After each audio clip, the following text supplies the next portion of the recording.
اسلامی بینکاری اور فائنانس کی اس جدید دنیا میں ایک انتہائی دلچسپ سوال اکثر ذہنوں میں ابھرتا ہے کہ ایک بینک اپنے پاس موجود اضافی کیش یا سرپلس کا کیا کرتا ہے۔ آج کے اس معلوماتی جائزے میں ہم chapter 26 treasury operations of Islamic banks کی روشنی میں بالکل یہی سمجھنے کی کوشش کریں گے کہ کیسے ایک اسلامی مالیاتی ادارہ شرعی اصولوں کی پابندی کرتے ہوئے اپنی لیکوئڈٹی کو بہترین انداز میں مینج کرتا ہے۔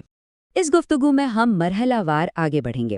پہلے بات ہوگی لیکوئڈٹی کے اس بڑے چیلنج پر، پھر مشارکہ اور مضاربہ پولز کو سمجھیں گے، اس کے بعد روایتی بانڈز کے مسائل پر نظر ڈالیں گے اور آخر میں دیکھیں گے کہ سیکیورٹائزیشن اور صکوک کے ذریعے ان کا شرعی متبادل کیسے تیار ہوتا ہے۔ تو چلیے سب سے پہلے اس بنیادی الجھن کی طرف چلتے ہیں جس نے اسلامی ٹریجری آپریشنز کو روایتی بینکاری سے بالکل الگ کر دیا ہے۔ روایتی بینکوں کے لیے تو یہ کوئی مسئلہ ہی نہیں ہوتا، وہ اپنا اضافی کیش راتوں رات منی مارکیٹس میں رکھ کر آسانی سے سود کما لیتے ہیں، لیکن ایک اسلامی بینک یہ نہیں کر سکتا۔ ان اداروں کو اکثر اس چیلنج کا سامنا رہتا ہے کہ ان کے پاس اضافی فنڈز تو ہوتے ہیں مگر شارٹ ٹرم ڈپازٹ کے لیے کوئی ایسا آپشن موجود نہیں ہوتا جو شرعی اصولوں پر پورا اترتا ہو۔ دیکھیے، عام منی مارکیٹس کا پورا نظام ہی ربا یعنی سود اور غرر یعنی غیر یقینی صورتحال پر چلتا ہے۔ شارٹ ٹرم قرضے ہوں، بل ڈسکاؤنٹنگ ہو یا ڈیریویٹیوز، ان سب میں ربا شامل ہوتا ہے، اور چونکہ شریعت میں ان دونوں چیزوں کی سختی سے ممانعت ہے، اس لیے کسی بھی اسلامی مالیاتی ادارے کے لیے یہ روایتی راستے مکمل طور پر بند ہوتے ہیں۔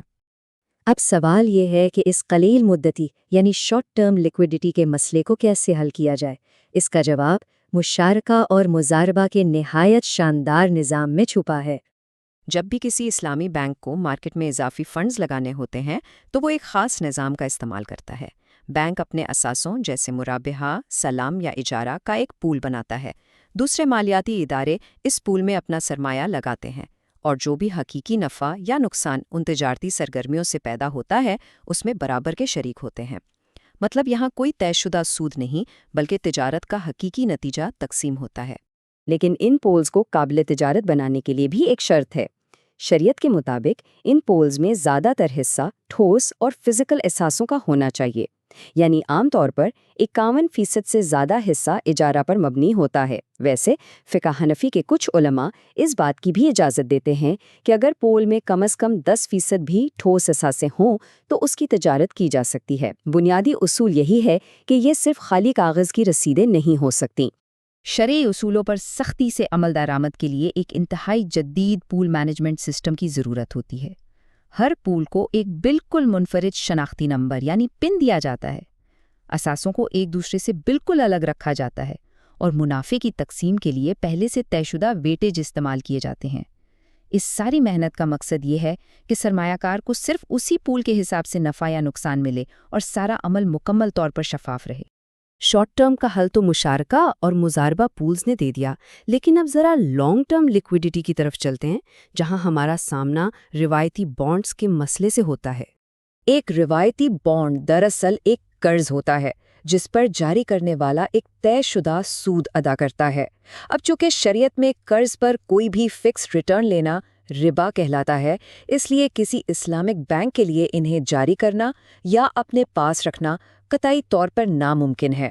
اس سے بھی بڑا مسئلہ تب پیدا ہوتا ہے جب کسی روایتی بانڈ کو سیکنڈری مارکیٹ میں بیچا جاتا ہے۔ تب دراصل ایک قرض بیچا جا رہا ہوتا ہے جسے شرعی اصطلاح میں بیع دین کہتے ہیں۔ اس میں غرر یعنی غیر یقینی صورتحال شامل ہوتی ہے، کیونکہ یہ کسی کو نہیں معلوم کہ اصل قرض لینے والا نئے خریدار کو پیسے واپس کرے گا بھی یا نہیں۔ اسی لیے بانڈز کی خرید و فروخت سرے سے خارج ہو جاتی ہے۔ تو پھر روایتی بانڈز کی غیر موجودگی میں لانگ ٹرم فنڈنگ کا متبادل کیا ہے؟ آئیے دیکھتے ہیں کہ اثاثوں کی سیکیورٹائزیشن کیسے کام کرتی ہے۔ سیکیورٹائزیشن وہ طریقہ کار ہے جس کے ذریعے ٹھوس اثاثوں کو قابل تجارت سیکیورٹیز میں بدل دیا جاتا ہے۔ اس کے 3 سادہ سے مراحل ہیں۔ پہلے، ٹھوس اجارہ اثاثوں کا ایک پول بنایا جاتا ہے، پھر ان اثاثوں کی ملکیت کو چھوٹے حصوں میں بانٹ کر ان کے سرٹیفکیٹس جاری کیے جاتے ہیں، اور آخر میں ان اثاثوں سے جو بھی حقیقی منافع حاصل ہوتا ہے وہ سرمایہ کاروں میں ان کے سرمایے کے تناسب سے تقسیم کر دیا جاتا ہے۔ لیکن یاد رہے، اسلامی سیکیورٹائزیشن کے کچھ خاص اصول ہیں۔ یہ سرٹیفکیٹ کسی ٹھوس اثاثے میں براہ راست ملکیت کی دلیل ہوتا ہے۔ اگر پول میں صرف نقد یا قرض ہو تو اس کی تجارت نہیں ہو سکتی۔ اس کے علاوہ سرمایہ کار اصل نفع اور نقصان دونوں میں شریک ہوتے ہیں، اور اس پورے عمل کو سنبھالنے والے پول مینیجر کی فیس بھی کاٹی جاتی ہے۔ یعنی یہاں آپ محض ایک قرض دہندہ نہیں بلکہ کاروبار کے حصے دار ہوتے ہیں۔ جب ہم فزیکل اثاثوں کو ان سخت اصولوں کے تحت سیکیورٹائز کرتے ہیں تو دنیا کا مشہور ترین اسلامی مالیاتی آلہ جنم لیتا ہے، جسے ہم سکوک کہتے ہیں۔ اس کی سب سے بہترین مثال اجارہ سکوک کی لی جا سکتی ہے۔ فرض کیجئے ایک ہوائی جہاز ہے جسے کسی ایئر لائن کو لیز پر دیا گیا ہے۔ اس جہاز کو سکوک کے ذریعے ہزاروں مختلف لوگوں کی مشترکہ ملکیت میں دیا جا سکتا ہے۔ ہر سکوک ہولڈر اس جہاز کے ایک مخصوص حصے کا مالک ہوگا، اور ایئر لائن جو کرایہ ادا کرے گی وہ ان سب میں ان کی ملکیت کے تناسب سے تقسیم ہو جائے گا۔ یہی وہ ساختی فرق ہے جو سکوک کو منفرد بناتا ہے۔ روایتی بانڈز کا تعلق صرف قرض اور سود سے ہوتا ہے، جن کا کسی ٹھوس اثاثے سے کوئی تعلق نہیں ہوتا۔ اس کے برعکس اسلامی سکوک میں خریدار اور بیچنے والے کا رشتہ ہوتا ہے۔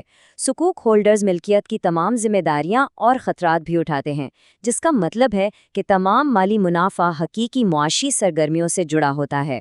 چونکہ یہ سکوک محض قرض کی بجائے حقیقی اثاثوں میں ملکیت کی نمائندگی کرتے ہیں، اس لیے انہیں سیکنڈری مارکیٹ میں مارکیٹ کی قیمتوں پر آزادانہ طور پر خریدا اور بیچا جا سکتا ہے۔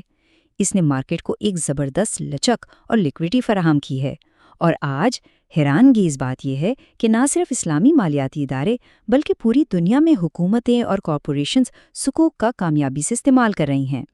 آخر میں اس پوری بحث کے بعد ایک انتہائی اہم سوال پر غور کیجیے گا۔ جب ہم مالیاتی آلات کو ٹھوس اور حقیقی اثاثوں کے ساتھ منسلک کر دیتے ہیں تو کیا یہ مارکیٹ کو اس غبار اور غیر یقینی صورتحال سے نہیں بچاتا جو صرف قرض پر قرض بیچنے سے پیدا ہوتا ہے؟